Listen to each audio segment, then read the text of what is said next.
Sonic the Hedgehog. Chances are you know who I'm talking about. He's the fastest thing alive and has one hell of a reputation. From comics to movies to even games, there have been a lot of different versions of the blue blur, but probably the most famous one is the one and only modern Sonic. Now, over all the years, as a Sonic fan, I've heard many acclaims, and one of the boldest is saying that Sonic Forces was a game that killed modern Sonic. And that's what today is about. Today, we're going to look at the game that killed modern Sonic. The one and only Sonic Forces, a game that was meant to have a massive story behind it that was set in a post-apocalyptic world where Eggman won.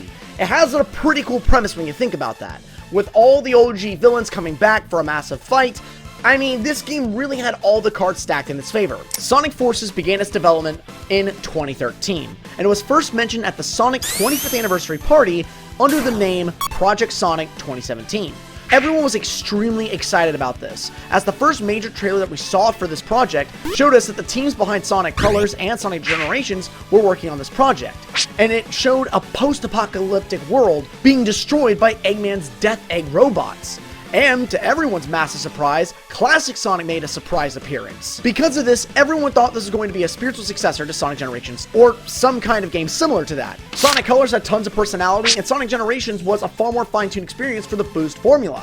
So combining both of those experiences to one, everyone was expecting this game to be a very original, fast-paced, neck-breaking game. One that had the amazing fine-tuned controls of the previous Boost Sonic games like Unleash and Generations, because at this point, the Boost controls and gameplay pretty much was fine-tuned to a T. And this caused a lot of hype, and everyone was super excited to get their hands on this game. In fact, some players even got early access to it on the Nintendo Switch due to an issue with the eShop where the game released early. But for everyone else, Sonic Forces was eventually released on November 7th, 2017, where it received mixed reviews, ranging from good to mediocre. In the current day, most people look back at Sonic Forces as just an okay game, and some others say that it was an uninspired experience. So why do people say this is the game that killed modern Sonic? Well, taking a look between Sonic Forces to Frontiers, there's been a massive radical shift in style, gameplay, and tone.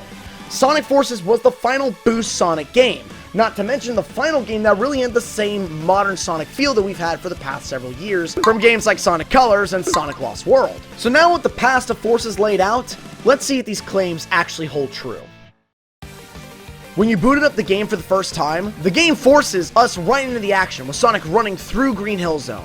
He gets a call from Tails and is informed that the city is under attack by Eggman, and he speeds his way to the city to help. When he gets there, he's confronted not only by Eggman, but by a plethora of other villains, which proceed to beat the absolute tar out of Sonic. Sonic is inevitably defeated by Eggman and is taken prisoner.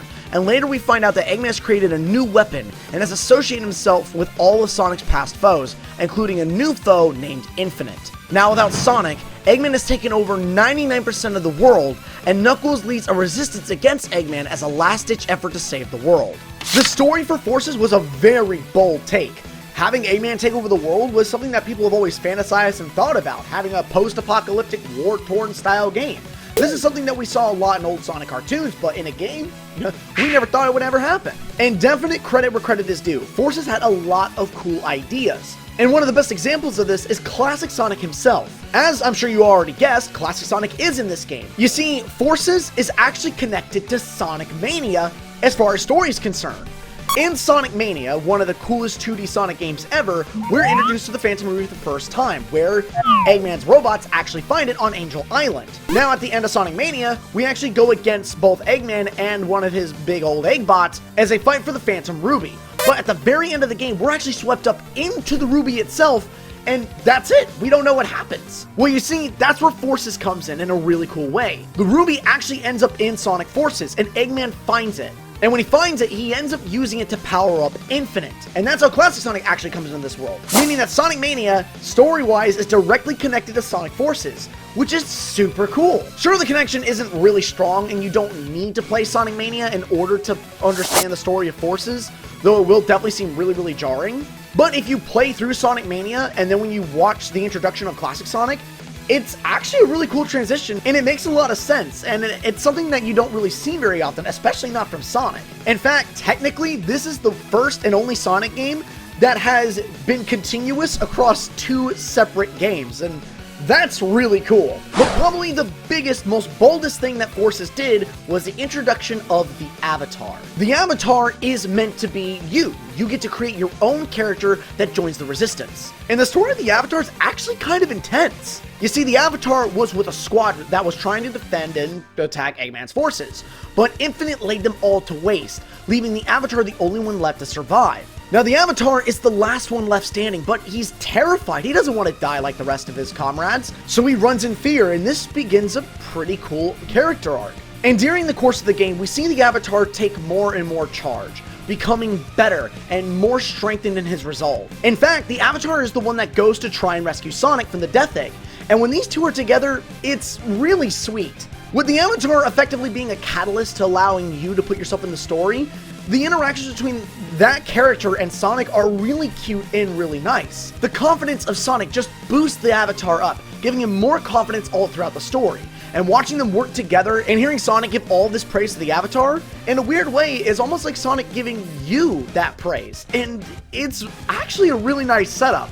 I'm not gonna lie, as I played through this game, I had a bit of a goofy smile anytime I had Sonic praising me for doing something good. In fact, one of the biggest turn points is that towards mid to end game, the Avatar finally goes up against Infinite again, but this time stands his ground and takes him on mano a mano. Sure, the arc isn't anything super complex or anything, and it's really simple. A character that's afraid becomes the hero, but I think it's done very well here, and it is a very sweet touch. Now, the positives don't stop there. Sonic Forces is a beautiful game. It runs extremely smooth, and the colors and the graphics and presentation are just jaw-dropping. Every stage feels alive, vibrant, and bombastic. And that's not the only thing that looks great. The actual aesthetic for this game, the UI, with the bold blacks, reds, grays, and golds, just looks amazing.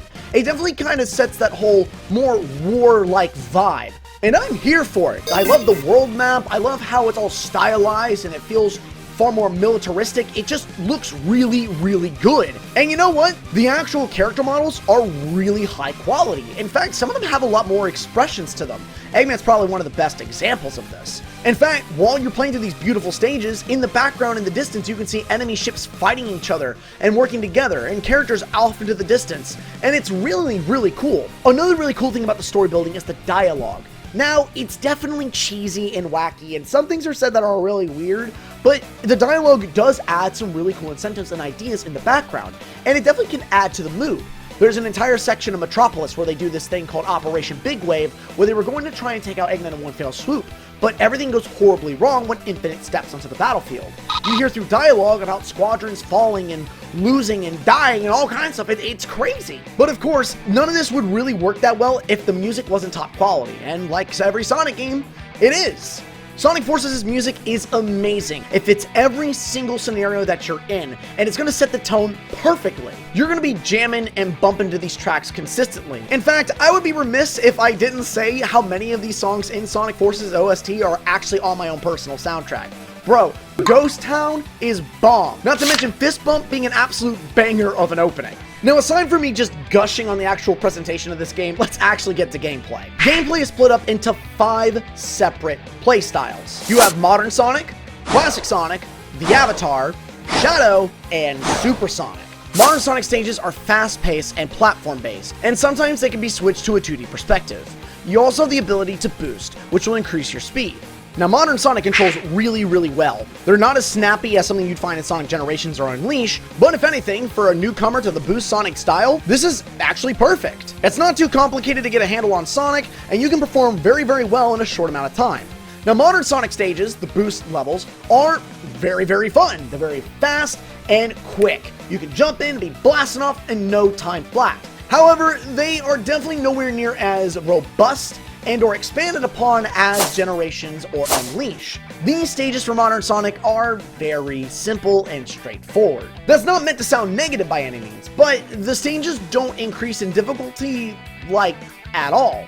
In fact, there's actually no life counters in this game. You aren't going to end up getting a game over, meaning a lot of the actual hazards and difficulty that the stages do have kind of just end up fading away, which does really suck. But as far as Boost Sonic stages are concerned, they're action-packed, they look fine, and they play great. Some of them even offer alternative paths that you can take. However, I will say that in the 2D sections for Modern Sonic, they feel really wacky, but we'll get more into that a little down the road. Next, there's Classic Sonic. Classic Sonic is meh. He's probably my least favorite out of the bunch to play as a lot of that really nice tight control from Sonic Mania or Generations or any other of the 2D titles just isn't here. He doesn't really carry his momentum, he's really floaty, his spin dash is really wacky, hell, even his speed up shoes that are in this game only last for a fraction of the time. He's not terrible, just a little rough around the edges, and honestly, it kind of felt like that Classic Sonic was more of an afterthought than anything else, especially when it came to physics and just general control. You'll still be able to play him just fine, but don't expect the same level of quality that you'd find from any of the other 2D experiences. This is definitely a far more watered down Classic Sonic, and it shows. His stages are pretty simplistic, being, well, like normal traditional classic 2D Sonic stages. Just go from left to right, get to the end, pass the goalpost, and that's all there is to it. However, the actual levels that Classic Sonic is featured in are also kind of bland and simplistic. They're not hard by any means, and they're not terrible, just that. Simple, and kind of uninspired. And of course, you can't have Sonic and Classic Sonic without Super Sonic. Super Sonic is in this game, but he's actually just DLC.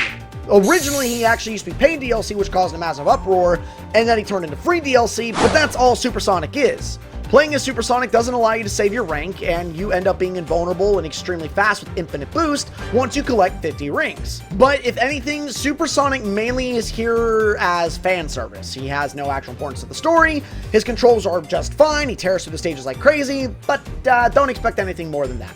Now the second to last playstyle is Shadow. Shadow is a part of another added DLC called Episode Shadow. Episode Shadow was meant to be added DLC to give more context and story to Infinite. These stages are a lot more difficult when in comparison to the grand majority of modern Sonic stages, and Shadow controls really nicely. He has a cool chain attack that you can use, and controls mostly like modern Sonic, very snappy and easy to play as, with the little wacky feel in 2D. And honestly, it's nice to actually be able to play as Shadow as a playable character again in an official Sonic game, because we hadn't been able to play as Shadow in quite a good bit, so this was definitely a welcome addition.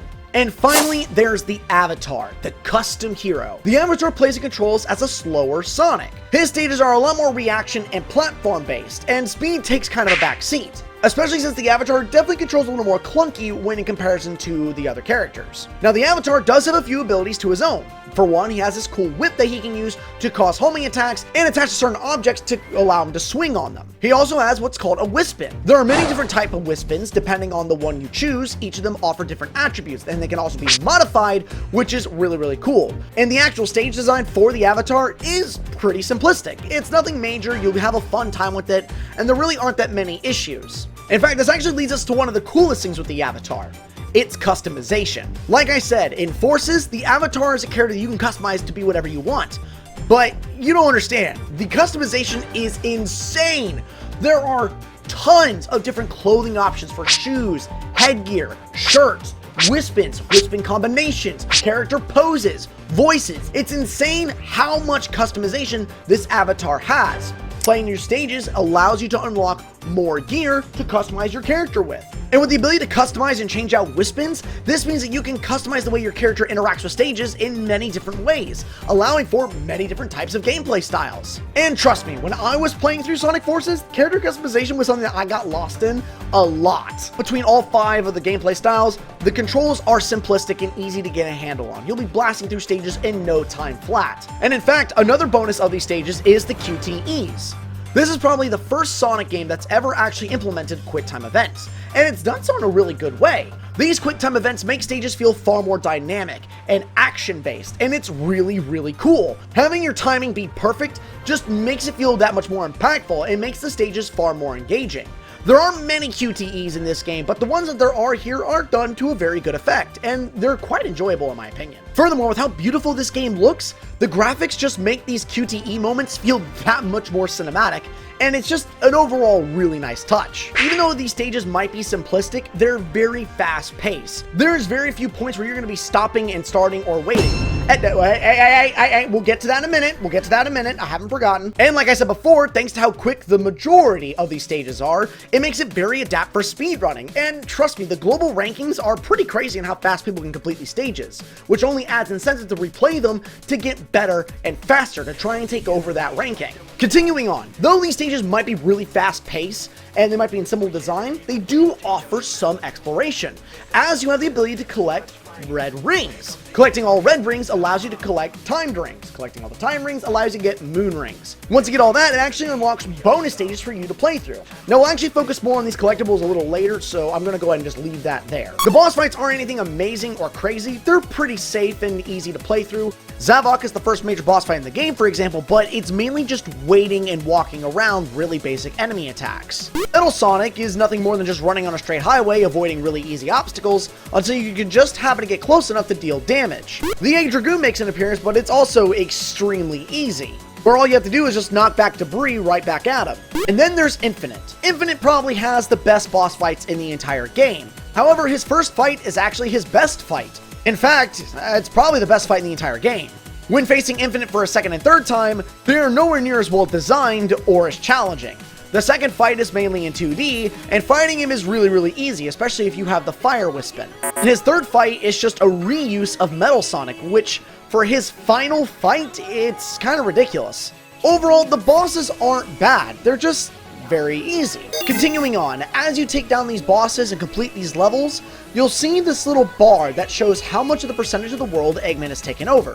And each time you complete major story elements or stages, that bar will go down and the resistance meter goes up, showing how much more of the world that you've reclaimed and how much Eggman has lost. You keep that up, and eventually you'll get down to the last bit of percentage, where it's finally time to go and put the hurt on Eggman and fully take back the world from Eggman's control. There's an entire setup for what looks like it's going to be a massive battle, but it honestly is a very awkward cutscene, at least to me. What makes things even worse is each of these villains that have been replicated over and over again, the ones that have been massive threats that we've had to go toe-to-toe with in the past, well, all these side characters are literally one-shotting and decking them in the face. Now, this is really odd because they actually say in-game that the duplicates that Infinite creates of these big foes, the foes we end up having boss fights of, should be equal power to the original. I understand that this is meant to be a really big moment where they're pushing ahead to take on the enemy and win the war, but it also feels like they kind of just forgot the main story elements that they themselves set up earlier in the game. Not that I want our characters to lose, but it really doesn't feel like there's much of a threat here. The tone just doesn't fit it. Now, as the battle rages on, Infinite pulls out their end-all move as he spawns a massive sun above the entire battlefield and sends it down colliding towards the Resistance, which is going to wipe them all out in one fell swoop. And this is probably my favorite bit of the game, as now the Avatar, you are the only one that can stop this. So you make a climb and a race to the tower to stop the sun from colliding down towards the earth. And this stage is actually really nice. The music sets up a great sensation. The actual act of climbing up and up and up is really nice. And though it would have been nice to have some kind of time limit or some added incentive to make this feel far more like urgent, the stage is just a really nice setup. Eventually, we, the hero, do reach the top and put a stop to the sun, saving the Resistance, allowing them to do one final push. And the ending stages are overall a pretty nice setup, with several stages kind of leading up to the actual end of our adventure. We do inevitably go up against Infinite once again in a final fight. But what's really cool about this fight is that the hero actually joins Sonic and they work together to take down Infinite. Once Sonic and our hero finally take Infinite down, Infinite ends up kind of randomly getting sidelined and is dragged off to who knows where, and that's actually the last that we see of him. After this, we push our way down to the core to destroy the Phantom Ruby's power source, only to find out that Eggman, in a stroke of genius, has decided to put the actual power source inside of a brand new modified Death Egg robot. And this kicks off the final boss fight. Now, the fight itself is pretty tough. It's split into 3 phases, one for each gameplay style. Classic Sonic fights the first phase by using the debris that's thrown at him to hit back and deal damage. Then phase 2, which is your avatar. You avoid lasers and shockwaves, all while dealing damage to the main core of the boss. Then the final phase, it sees you face off against the boss from Sonic Colors? This final boss uses lasers, flamethrowers, and sends projectiles towards you. In order to damage it, you must boost up close, and when given the chance, spam the hell out of the homing attack button. Now, once the boss does reach its last bit of health, you'll be able to deliver the final blow with a triple boost, blasting through and punching a massive hole straight in the center of the boss fight, finally putting a stop to Eggman's plans once and for all, and freeing the world from his control.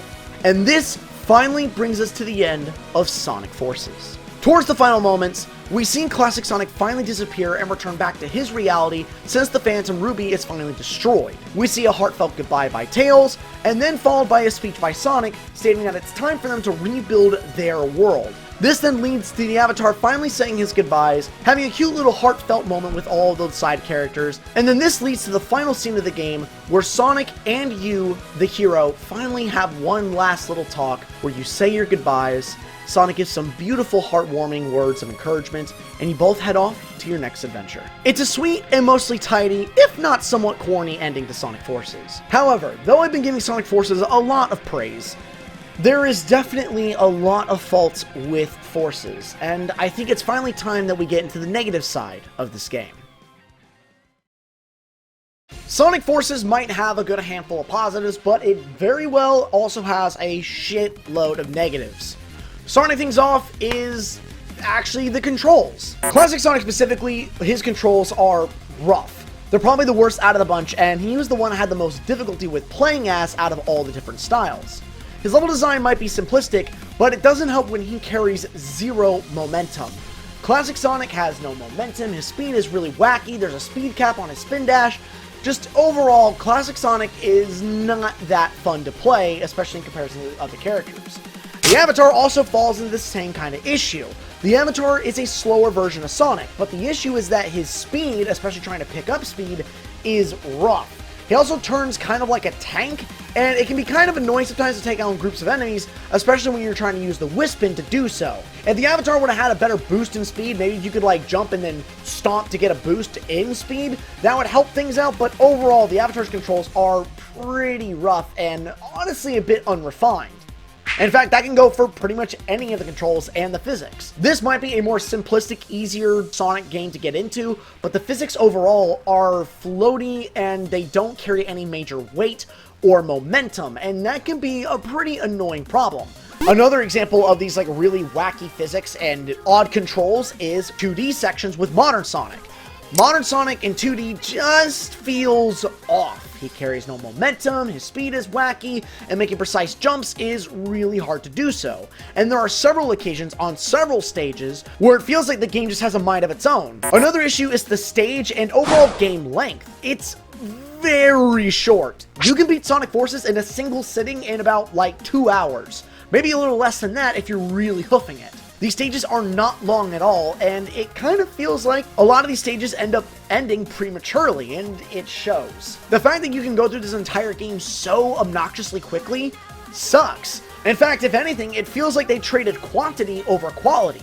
With there being 30 whole stages, which there's a lot, the stages themselves don't have that much depth or variety to them. In fact, the variety is another pretty major issue. You end up going through several of these stages multiple times. You end up going to the jungle multiple times, you end up going to the Death Egg multiple times, Metropolis is reused multiple times. The variety of stages just isn't there. It's a very small pool. In fact, this actual variety also kind of goes over to the enemy variety. Enemies are really boring with uninspired designs. Now, sure, from a story standpoint, it makes sense. Almost as if these badniks and bad guys have been put on an industrial line to fuel a war effort. But as far as game design goes, they're boring and blend into the background. And what's really crazy is that if you look back at the original concept art for a lot of Eggman's badniks and just general army designs, they're really good. You can see a lot of egg pawns that have been modified into battle mechs as well as helicopters and tanks. and you can see awesome battleships in the distance. The original concept designs are just far better than what we actually got in game, and it's a real shame that we couldn't go against these enemies in Sonic Forces. In fact, this game has a lot of really odd choices in gameplay. For example, there's an auto-scrolling section in a Sonic game. An auto-scroller. How about the fact that the final boss fight with Infinite is a full reuse of the Metal Sonic boss fight? They couldn't even give Infinite a full third final brand new boss fight. And this just sucks, because it would have made more sense for Eggman to get sidelined by Infinite, and Infinite to take matters into his own hands, becoming some massive beast that we had to fight together as a team between Sonic and the Avatar and Classic Sonic. Maybe where they all use a super form or just use their abilities together to take on this fight. Instead, we just get Eggman fighting everyone in a souped up Death Egg robot. Another really odd choice is just the general difficulty. Like I said, this game is really simple and really easy, and it's great for newcomers of Sonic games and Boost Sonic games to jump into. But it's almost too easy. Even trying to change the difficulty doesn't actually do really anything. You don't notice a difference. Having hard or extreme mode, adding life counters or something would have been nice to add to the difficulty of this game, but there's nothing here. If you're coming to this game for a challenge, you're not going to find it. In fact, if you're an old-time Sonic fan and you played Unleash or Generations, hopping into Sonic Forces is gonna feel like a boring slog. And to make matters worse, a lot of other characters that were in this game just don't seem to matter or even make an appearance. For example, Chaos, a character, a villain from Sonic Adventure, one of the biggest games in Sonic's career, gets no screen time at all, aside from one cutscene. That's the end of it. We never get to fight him. Or how about Shadow, where we run up on a fake Shadow, only for the real Shadow to come out of nowhere and kick the shit out of him, and that be the end of it. There are also extremely repetitive collectibles. Like I stated earlier, you can get 5 red rings in every stage. And once you've obtained them all, then you can go after green timed rings, which there are 5 of those. And then after that, you can go after silver moon rings, which there are 5 of those. And with there being a grand total of 15 rings to collect in every single stage, which means you'd have to play them a minimum of 3 times with all the stages that there is, that means there's a grand total of 360 rings to collect, which means you're gonna have to play every single stage a grand total of 72 times. Jeez, if you keep this up, it's gonna turn into fucking Sonic and the Secret Rings. There are so many collectibles in this game that you're gonna have to replay stages over and over and over to get, which does increase playing time, but it does it in a really bullshit artificial way. Like, for fuck's sake. God, it just sucks. There's no actual full 100% reward. Your just reward is more worth. It would have made way more sense to give a Super Sonic as the final reward or something. I don't know. And then there are just some cutscenes and story elements that feel pointless and odd choices. And the writing is so wacky. It feels like there is 2 entirely different tones and themes throughout Sonic Forces. Sometimes it feels like a whimsical, weirdy cartoon, and other times it tries to be this war-torn world. There's a part in Sonic Forces where they make a reference to saying that Sonic, when he was defeated, was tortured on the Death Egg for months. Next time we see him, Sonic's just happy-go-lucky Sonic. Not that I want a depressed war veteran's version of Sonic, but this just didn't feel right. It didn't fit the mood at all. In fact, a lot of the themes and tones in Sonic Forces just don't fit the characters. The story just flips back and forth so quickly, it's insane. A world war-torn by Eggman, where he rules it, just feels like a Saturday morning cartoon. The themes and the ideas just don't mesh. The character models and the colors don't seem to always fit the scenarios that they're in. And like I mentioned before, in dialogue, they make it sound like that there's all these bad things happening, but it's almost like Sega was too afraid to show us what was happening. You can't step half your foot inside of a pool and expect to swim. You have to jump all the way in or not at all.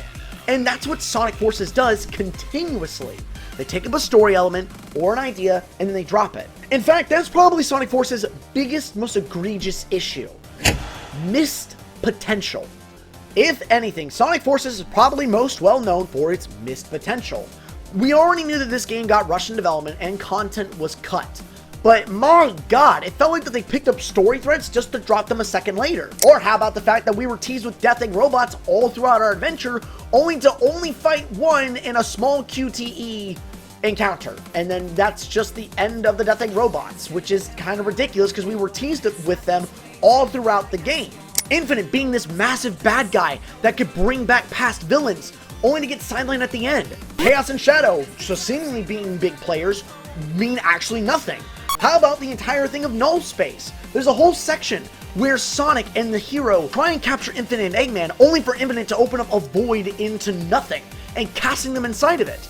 And it's meant to be played as this big thing, but then Sonic and the Avatar immediately get out of Null Space in like 0.5 seconds. There's like no stage or anything for it. It was just like a random thing they did just as a stage transition, and it sucks. Sonic Forces had so many cool ideas and concepts, only to then take them and then drop them 5 seconds later, or give them no actual meaning or sensation. The whole entire adventure kind of ends up being, we win because the power of friendship. And I get it, it's meant to be a kid's game, it's a Sonic game. But Sonic has never been afraid to create more serious stories with higher stakes. Look at Sonic Unleashed! Games that were still made for kids, but that respected the player and didn't act like this random cartoon. That delved into the topics and completely leaned into the themes and ideas. But Forces didn't do that. Now, another note I'd like to bring up is the actual original script for Sonic Forces, which was originally titled as Sonic Wars.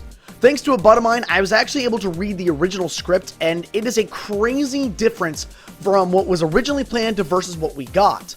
A lot of the issues that I had were actually rectified in the original script, where the tones were far darker, and they were going to lean far more into this more apocalyptic tone. And as you read the original script for Sonic Wars, you'll pick up on a lot of crazy plot points that were just dropped in Sonic Forces. Now, one thing to point out is that the original Sonic Wars script is really, really dark. In fact, this would have been the darkest story for Sonic we had ever seen, and the only things coming close to it are probably some of the Archie stories, as well as the old school Sad I Am cartoon. But for a Sonic game, this would have been the darkest of all. And it makes sense why Sega would want to lighten things up a bit and not dive completely into this far more serious and gruesome world. But it almost feels like they overcorrected, as a lot of the moods and themes just feel really unbalanced. And that feeling is emphasized by the style of the characters. Now, I know I already stated at the beginning that the character models look beautiful and the game is beautiful, and I still stand by that. But just because the game is beautiful doesn't mean it fits. When looking at the original concept art for Sonic Forces, the characters, the environments, and the set pieces just look so much better. When looking at the original concept art, a lot of the characters have more darker coloring and shadows, and the lights that are there are just far more pronounced. Because of this style, it makes it feel far more serious and darker, and it would have fit so much better with the general theme of Sonic Forces. But what we're actually given is a lot of these really bright character models that just don't fit this war-torn world. Now, before any of you say anything, I know one of the biggest arguments against concept art and making a comparison like this is that generally concept art just looks better than what we actually end up getting. However, fans have already recreated the concept art with official 3D models, and it just looks stellar, and it's a far cry from the sad excuse of a final battle that we ended up getting in Sonic Forces. And something else that would have helped is the general voice acting. Far be it for me to critique anyone being a voice actor, since I'm not one myself, but I definitely know that the voice direction that Sega chose with this game was not a good one. If the characters taught more reserved and lower tones, it would have done so much for this game. Now, I know I've been bashing Sonic Forces pretty hard, and it's only because I care and I'm very passionate about this stuff. But now that we've finally gone over the negatives and the positives, let's finally put it together and come to a true conclusion. Trying to put this all together, I've gone through multiple script rewrites. In fact, I already wrote a script for this entire thing back 6 years ago. And the script has gone through multiple rewrites and reshoots over all these years, and always had a hard time trying to put exactly into words what Sonic Forces was to me. Until recently. Honestly, a lot of the faults that stem from Sonic Forces are all because of the missed potential and the fact that the idea and the concept that Forces presented to us felt like they were used on the wrong game. Now please, don't misunderstand me. I did have fun with Sonic Forces. Now sure, over the years, my opinions became more sour, but when I took a more non-biased, critical look, Sonic Forces is a fairly fun game. Though there might not be a lot of variety in stages, and bosses are pretty easy, and there's definitely a lot of odd physics here and there, and it definitely feels uninspired at points and ideas are just picked up and dropped a second later, and the game is overall really short, but it's honestly the best way for newcomers of Boost Sonic to jump into this style. Probably the best way to describe Forces is a player's first Boost Sonic game. And when looking back to Generations and Unleash, it really does feel like they already fine-tuned the experience, but decided to go backwards for newer players. It's almost as if Sonic Forces was released at the wrong time. Like, it was meant to be the first Boost game, but funny enough, it ended up becoming the last. Now, I would be remiss if I didn't bring up the fans. Sonic Forces had a lot of lost potential, but the fans brought a lot of it to light, and it really shows just how much more of a different game we could have had. Honestly, if you're going to play Forces nowadays, the best way is to do PC and mod the hell out of it, with a lot of the actual mods being improvements to the overall game and level design. And it's honestly nice to see that Sonic fans haven't left Forces in the dust, and are pushing this game to its absolute limit to showing to what Forces could have been. Now, as I close out this video, I want to go back and look at the claim that's been made time and time again. Is this the game that killed modern Sonic? At least the version of modern Sonic that we've been with this whole time?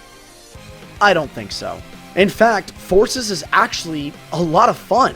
Now, yes, there is a lot of missed potential. Yes, the bosses aren't all that good. Yes, there were poor design choices in physics and writing. And yes, there's just a lot of faults and things that could have been improved upon, and Sega really fumbled what could have been one of the most memorable and best Sonic experiences we could have ever had.